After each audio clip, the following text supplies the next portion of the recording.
Hello student, my name is doctor Garima और मैं आपको केमिस्ट्री पढ़ाऊंगी। मैं आपको बताती हूँ कि जो आपकी केमिस्ट्री है उसमें आपके जो चैप्टर हैं वो 14 चैप्टर है, यानी कि 14 चैप्टर है। लेकिन अभी जो हम पढ़ेंगे वो हम पढ़ेंगे चैप्टर नंबर 2, परमाणु संरचना। ठीक है, यानी कि हम कौन सा चैप्टर पढ़ेंगे? सबसे पहले परमाणु संरचना। देखिए, परमाणु को हम इंग्लिश में बोलते हैं एटम। क्या बोलते हैं? एटम। जो एटम शब्द है सबसे पहले ये दो वर्ड से मिलकर बना है, ए और टम से। ए का मतलब होता है ए, टम का मतलब होता है विभाजनशील, अर्थात इसे हम बोलेंगे अविभाजनशील।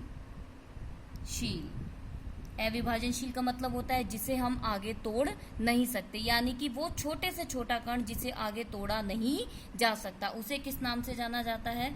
उसे एटम यानी कि परमाणु के नाम से जाना जाता है। हमने ये कहा कि जो एटम है वो इंग्लिश के, या हम यूँ कहें कि एटम को इंग्लिश में एटम को हम क्या बोलते हैं? परमाणु बोलते हैं। एटम दो वर्ड से मिलकर बना है, ए और टम से। ए का मतलब होता है ए और टम का मतलब होता है विभाजनशील, अर्थात इसे हम बोलते हैं अविभाजनशील, यानी कि इसे हम सबसे सूक्ष्म कण के रूप में भी मान सकते हैं। क्यों मानते हैं इसे सूक्ष्म कण के रूप में? क्योंकि इसे हम आगे तोड़ नहीं सकते, यानी कि इसे हम आगे विभाजित नहीं कर सकते। ठीक है, अब हमने ये कहा कि जो एटम है वो ग्रीक वर्ड से लिया गया है, और वो भी ग्रीक वर्ड के भी कौन से शब्द? एटोमिया से लिया गया है। कौन से शब्द से लिया गया है? एटोमिया से लिया गया है।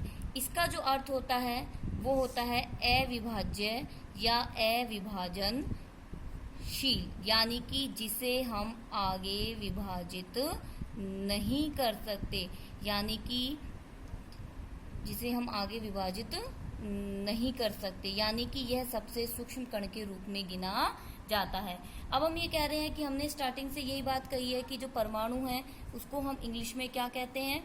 एटम। एटम कितने वर्ड से मिलकर बना है? दो, ए और टम से। ए का मतलब होता है ए और टम का मतलब होता है विभाजनशील, यानी कि इसे हम यदि जोड़े तो क्या बन जाएगा? अविभाजनशील, यानी कि जिसे आगे विभाजित नहीं किया जा सकता, अर्थात इसे हम सबसे सूक्ष्म कण के रूप में गिनते हैं। अब हम ये कहते हैं कि जो एटम वर्ड है वो ग्रीक वर्ड से लिया गया है, और आपको पता है कि साइंस में जो ज़्यादातर वर्ड्स हैं वो या तो ग्रीक से लिए जाते हैं या फिर लैटिन से लिए जाते हैं। कहाँ से लिए जाते हैं? ग्रीक से या लैटिन से। लेकिन जो यहाँ ये वर्ड लिया गया है एटम, वो कहाँ से लिया गया है? ग्रीक से, और ग्रीक वर्ड के भी एटोमिया से। ठीक है, जिसका मतलब होता है अविभाजनशील, अर्थात जिसको विभाजित नहीं किया जा सकता।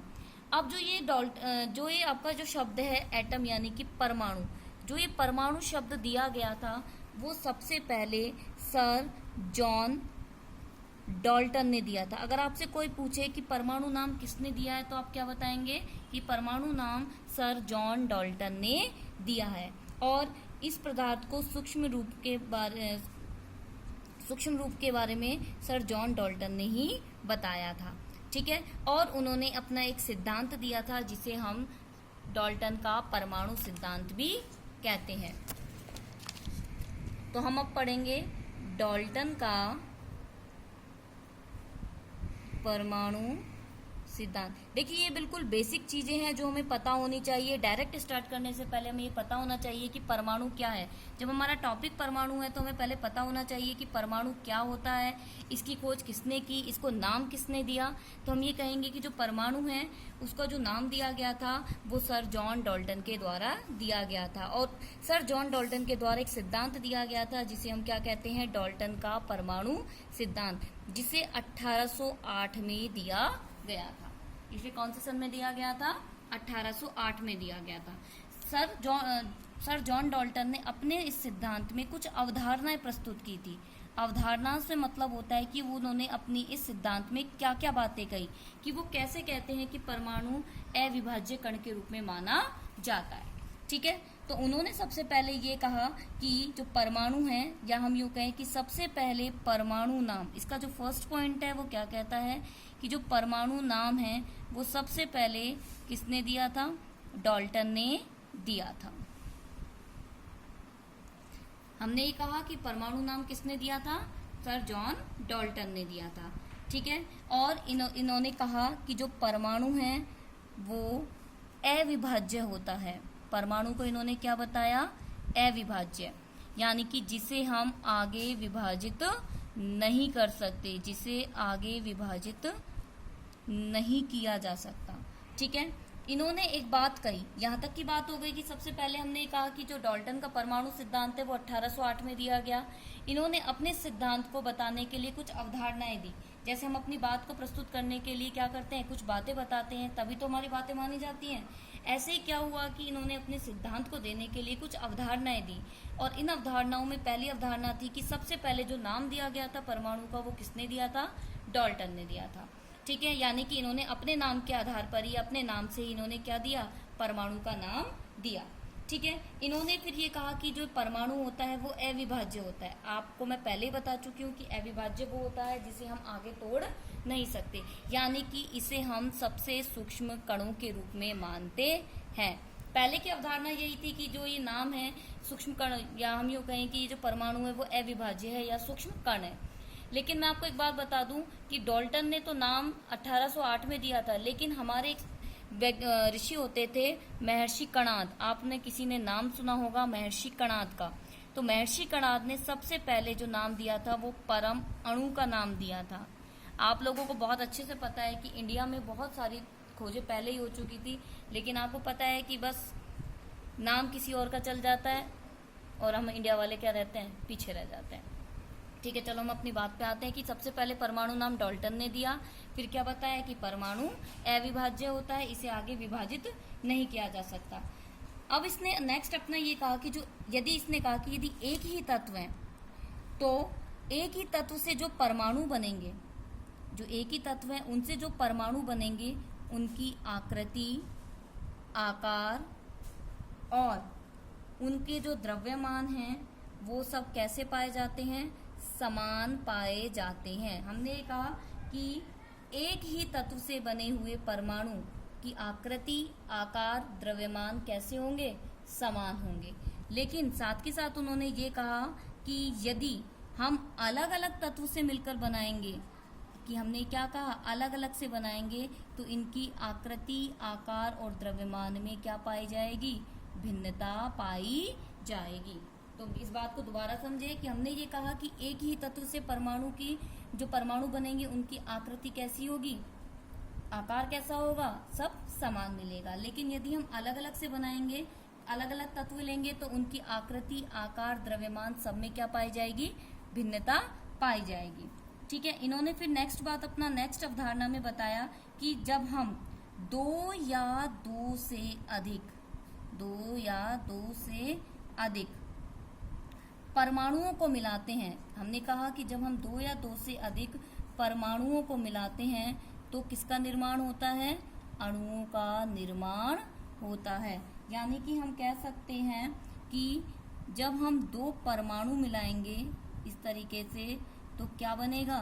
अणुओं का निर्माण होता है। ये डाल्टन की बात का सबसे महत्वपूर्ण तथ्य बताया गया। साथ ही साथ इन्होंने ये बताया कि जो प्रत्येक पदार्थ होते हैं, इन्होंने ये बताया कि जो प्रत्येक पदार्थ होते हैं वो छोटे छोटे अविभाज्य कणों से मिलकर बनते हैं, कि वो छोटे छोटे अविभाज्य कणों से मिलकर बनते हैं। यानी कि हम कह सकते हैं कि जब बहुत सारे परमाणु मिलेंगे तो हमारे पदार्थ का निर्माण होगा। बात आई समझ में? हमने ये कहा अविभाज्य कणों को मत क्या कहते हैं हम भाई? अविभाज्य कणों को हमने क्या नाम दे रखा है? परमाणु। कि जब परमाणु आपस में मिलेगा तो किसका निर्माण होगा? पदार्थ का निर्माण होगा। ठीक है। सबसे मोस्ट और इम्पोर्टेंट बात ये बताई गई लास्ट में कि हम ये कहेंगे कि देखिए सबसे पहले आपको ये 5 या 6 पॉइंट है वो क्लियर होने चाहिए कि क्या बात कही, क्या पोस्टुलेट थे, क्या नहीं थे। ठीक है। तो सबसे पहला पोस्टुलेट मैं एक बार और बताती हूँ कि सबसे पहले जो परमाणु नाम था वो किसने दिया था? डाल्टन ने दिया था। उन्होंने अपने ही नाम के आधार पर इसका नाम रखा। फिर उन्होंने कहा कि परमाणु कैसा है? अविभाज्य है, अर्थात इसे आगे विभाजित नहीं किया जा सकता, यह सबसे सूक्ष्म कण के रूप में माना जाता है। साथ के साथ उन्होंने अपनी अगली अवधारणा में ये बताया कि एक ही तत्व से यदि हम परमाणु बनाते हैं तो उनकी आकृति, आकार, द्रव्यमान समान होते हैं। जैसे कि हम A प्लस A लें तो इससे क्या बनेगा A2, तो इसकी जो आकृति आकार होगी, द्रव्यमान होगी, वो क्या होंगी, सबकी सेम देखने को मिलेगी, क्योंकि इन सब में एक ही तरह के परमाणु काम में लिए गए हैं। अगर यदि मैं अलग अलग लूँ, A प्लस B लूँ, तो इससे क्या बनेगा, AB बनेगा। अब आपको पता है कि इसका द्रव्यमान अलग है और इसका द्रव्यमान अलग है, तो इससे जो बनकर आएगा पर पदार्थ वो कैसा होगा, बिल्कुल अलग आकृति, आकार और द्रव्यमान का देखने को मिलेगा। ठीक है, फिर हमने ये कहा कि जब दो या दो से अधिक परमाणु आपस में मिलते हैं तो किसका निर्माण होता है, अणुओं का। यानी कि जब दो परमाणु लेंगे, चाहे वो हम अलग अलग लें चाहे हम समान लें, चाहे हम अलग अलग लें चाहे समान लें, किसका निर्माण होगा, उससे अणुओं का निर्माण होता है। ठीक है, साथ के साथ जो डाल्टन था उसने ये भी बताया कि प्रत्येक पदार्थ किससे मिलकर बने होते हैं, अविभाज्य कणों से, अर्थात शॉर्ट में कहें तो परमाणुओं से मिलकर ही हम क्या कह सकते हैं कि पदार्थ का निर्माण होता है। अब हम इसमें सबसे मोस्ट इम्पोर्टेंट बात बताने को जा रहे हैं। इन्होंने ये बताया कि जब समान परमाणु आपस में मिलते हैं, क्या कहा कि जब समान परमाणु आपस में मिलते हैं तो समपरमाण्विक अणुओं का निर्माण होता है। तो समपरमाण्विक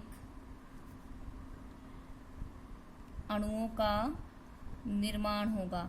जैसे समान परमाणुओं से मतलब मान लीजिए मैंने A प्लस A बनाया तो इससे क्या बनेगा, A2। अब आपको पता है कि जो गुण इस वाले के होंगे वही सेम गुण किसके मिलेंगे, इसके मिलेंगे। ठीक है, हमने क्या कहा कि जब दो समान परमाणु आपस में मिलते हैं तो उससे किसका निर्माण होता है, समपरमाण्विक अणुओं का निर्माण होता है। ठीक है, और जैसे जो गुणधर्म इनके होंगे वही गुणधर्म इनके भी देखने को मिलेंगे। यानी कि इनके जो जो गुणधर्म होंगे, जो इनकी आकृति, आकार, इनके भौतिक गुण, रासायनिक गुण होंगे, वही सारे गुण इनमें भी देखने को मिलते हैं। इसके बाद हमारा नेक्स्ट पोस्टुलेट क्या कहता है, ये कहता है कि जब अलग अलग, हम अभी तक तो हमने क्या कहा था कि जब समान आपस में मिलते हैं, लेकिन अब हम कहते हैं कि जब अलग अलग या फिर हम यूँ कहें कि विषम परमाणु की अलग अलग या फिर विषम परमाणु आपस में मिलते हैं तो उनसे विषम परमाण्विक अणुओं का मिलते हैं तो विषम परमाण्विक अणुओं का निर्माण होता है। जैसे A plus B then formation of AB, या हम यूँ कहें कि O प्लस N तो क्या बनेगा, NO। अब आपको पता है कि ऑक्सीजन और ये नाइट्रोजन, इन दोनों की प्रॉपर्टी क्या होती है, अलग अलग होती है, तो इनसे बना हुआ कंपाउंड भी कैसा होगा, अलग अलग, इसलिए इसे हम विषम परमाण्विक अणु भी कहते हैं। समपरमाण्विक में हम ले सकते हैं N plus N then formation of N2। ठीक है, यहाँ ये विषम परमाण्विक का है और ये है आपका समपरमाण्विक, क्योंकि यहाँ हमने समान परमाणु लिए हैं। ठीक है, तो हमारा जो टॉपिक था वो डाल्टन का परमाणु सिद्धांत था। हमने पढ़ा कि डाल्टन ने क्या कहा, कैसे कहा, क्या क्या अवधारणाएं प्रस्तुत की, ये सारी चीजें हमने पढ़ी। आपको यहाँ तक बताया गया कि परमाणु अभी तक अविभाज्य है। हमने अभी तक क्या कहा है कि जो परमाणु है वो किस रूप में चल रहा है, अविभाज्य। लेकिन मैं आपको बता चुकी हूँ कि साइंस ने निरंतर खोज की और यह प्रमाणित कर दिया गया है कि परमाणु अविभाज्य नहीं होता। इसे हम आगे इलेक्ट्रॉन, प्रोटॉन, न्यूट्रॉन और मीसॉन तथा अन्य कणों में भी विभाजित कर सकते हैं। हमने क्या कहा कि परमाणु अविभाज्य नहीं होता बल्कि उसे आगे तोड़ा जा सकता है, जिसमें हम इलेक्ट्रॉन, प्रोटॉन, न्यूट्रॉन, मीसॉन इन सब के बारे में पढ़ेंगे। यानी एक एक की डिस्कवरी पढ़ेंगे कि किसने क्या कहा, किसने क्या नहीं कहा, किसकी खोज किस तरीके से हुई, क्या क्या एक्सपेरिमेंट हुए, किसका क्या द्रव्यमान था, सारी चीज़ें। बिल्कुल भी नहीं घबराने की बात, बहुत अच्छी इंटरेस्टिंग चीज़ें हैं। आप पढ़ेंगे तो आपको भी मज़ा आएगा। ठीक है, तो हम अगला स्टार्ट करेंगे इलेक्ट्रॉन की खोज, कि इलेक्ट्रॉन की खोज कैसे हुई, किसने करी और क्यों करी, किस तरीके से इस पर कौन सा आवेश होता है, इसकी गणना हम कैसे करेंगे, इन सब के बारे में हम यहाँ पर पढ़ेंगे। ठीक है, तो देखिए इसको हम थोड़ा सा स्टार्ट करते हैं। सबसे पहले 1830 में एक साइंटिस्ट था जिनका नाम था माइकल फैराडे। आप लोगों ने सबने पढ़ा होगा फैराडे के नाम, तो आप सब जानते हैं, फैराडे के लॉ पढ़े हैं आपने, ठीक है। तो इन्होंने बताया कि जो फैराडे था, माइकल फैराडे ने अपने विद्युत अपघटनी प्रयोग में, ठीक है, विद्युत अपघटनी प्रयोग क्या होता है कि एक बीकर लिया जाता है, उस बीकर में 2 धातु की छड़ लगा दी जाती हैं और उन्हें एक बैटरी से जोड़ दिया जाता है और उन्हें एक धातु के विलय, हम यूँ कहें कि एक विलयन में रखा जाता है। तो हमने ये कहा कि सबसे पहले 1830 में माइकल फैराडे ने अपने विद्युत अपघटनी प्रयोग में यह बताया कि जो इसमें इलेक्ट्रोड द्वारा क्या होता है कि कुछ कणों का उत्सर्जन होता है। मैं आपको बता देती हूँ कि धातु की छड़ है वो किसकी तरह काम करेंगी, इलेक्ट्रोड की तरह काम करेंगी। किसकी तरह करेगी, इलेक्ट्रोड की तरह काम करेंगी, ठीक है। ये आपकी बैटरी हो गई है, ये आपका विलयन हो गया है, ठीक है, ये बीकर हो गया है। तो हम सबसे पहले इलेक्ट्रॉन की खोज करेंगे। आप सोच रहे होंगे कि इसमें इलेक्ट्रॉन की बात कहाँ से आ रही है, तो हम धीरे धीरे टॉपिक पर आ रहे हैं, लेकिन उससे पहले आपको थोड़ा बेसिक बताना होता है, क्योंकि अभी तक आपने 10th में ये बेसिक नहीं पढ़ा है। अब आप 11th में आ चुके हैं और आपने केमिस्ट्री ली है, तो आपको बेसिक पूरा आना चाहिए कि कहाँ से क्यों, क्योंकि केमिस्ट्री का मतलब है जानना, कि हम कैसे किसी भी चीज़ को जाने। जब तक हमें पूरी डिटेल नहीं पता होगी तो पढ़ने का कोई मतलब नहीं है, ठीक है। बोर तो नहीं हो रहे ना, ठीक है। तो हम सबसे पहले बात कर रहे थे इलेक्ट्रॉन की खोज की। इलेक्ट्रॉन की खोज के बारे में बात करें तो हम यूँ कहेंगे कि 1830 में माइकल फैराडे ने कौन से प्रयोग में, अपने विद्युत अपघटनी प्रयोग का सबसे अच्छा बताते हैं कि कहते हैं कि यहाँ पर इसमें एक बीकर लेते हैं, बीकर में आप क्या भरते हैं, विलयन भरते हैं और उन विलयन को में क्या डाल देते हैं, धातु की छड़। और ये धातु की छड़ किसका काम करती है, इलेक्ट्रोड का, जिसमें हम एक को कैथोड और एक को क्या मान लेते हैं, एनोड, यानी एक नेगेटिव होती है और एक पॉजिटिव, और इसको किससे जोड़ देते हैं, बैटरी से जोड़ते हैं। तो जैसे ही हम बैटरी से धारा प्रवाहित करते हैं तो आप देखोगे क्या होगा, जब बैटरी से धारा प्रवाहित करेंगे तो धीरे धीरे यहाँ से कण क्या होने लगते हैं, इस धातु की छड़ पर जमा होने लगते हैं। इस तरीके से धातु की छड़ पर कण जमा होने लगते हैं और इन्हीं कणों के आधार पर, इन्हीं जमा कणों के आधार पर हम क्या बताएंगे कि इलेक्ट्रॉन की खोज कैसे हुई, कि इलेक्ट्रॉन